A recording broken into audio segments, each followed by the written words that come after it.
Ben Simmons has been one of, if not the most frustrating player to watch in the 2020-2021 season.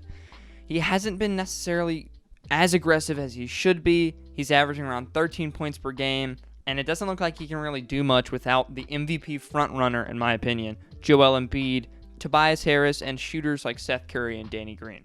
Today, I'll sit down and talk about why I think that is, what I'm expecting Ben to change in his game, and what this means for the future of him as a player on the 76ers.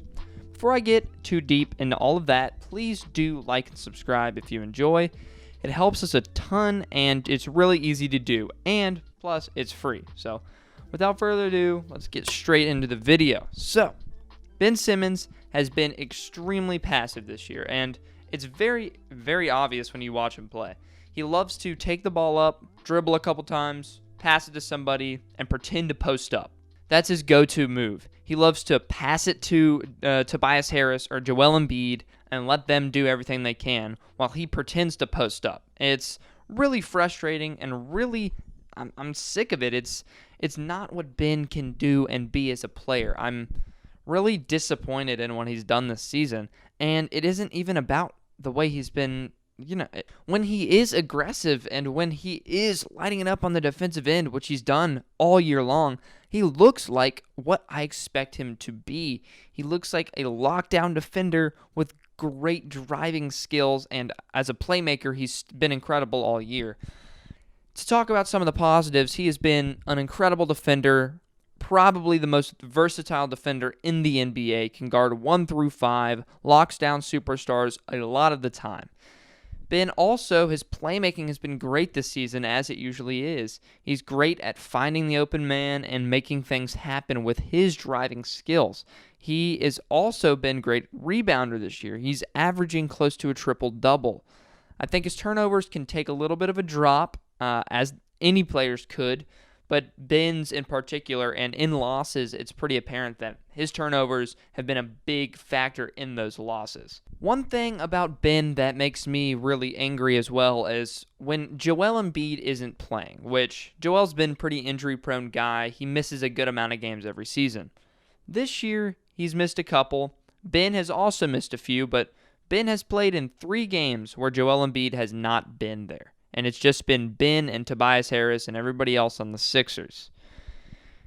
Week 3, Ben Simmons had 15 points, 4 assists, 6 rebounds, 6 turnovers, and a loss. Week 14, he had 11 points, 16 rebounds, 9 assists. You look at that, you're like, dang, they must have won. He also had 7 turnovers, and they lost. Game 18, he had 11 points, 4 assists, 4 rebounds, in only 22 minutes, and a loss. Ben Simmons has not won a game this year without Joel Embiid. And even when Joel Embiid is playing, Ben isn't himself. He isn't aggressive. Offensively, he's almost lagging behind. Some possessions, it's almost like the 76ers are playing with 4 people, and Ben is just watching. It's really upsetting to see. I don't see enough play calls for him. When they are, it's usually just a pick and roll, which is fine, especially when you have shooters like Seth Curry, Danny Green, Tobias Harris, people that are offensive threats, and you can't leave them open for anything. But Ben needs to be more aggressive as a point guard, and he needs to drive. I want to see him in a little bit more isolation situations, especially as the star he is. He has a big name. It's Ben Simmons.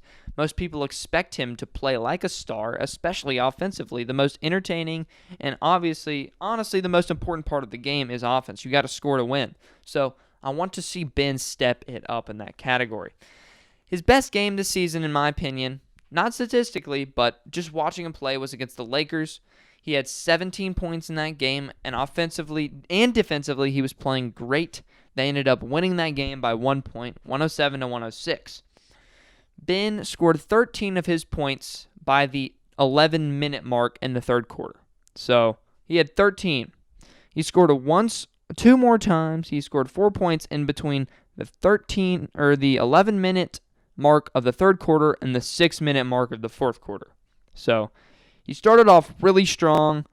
a little bit less in that middle portion of the game, and Ben Simmons did not score another point from the 6-minute mark of the fourth quarter to the end of the game. That's unacceptable in my opinion. If you want to be labeled a star, and you can and you have the ability to lead a team, especially in the playoffs, and on a team where your best player is very injury prone, you have to be able to get it done offensively in those situations.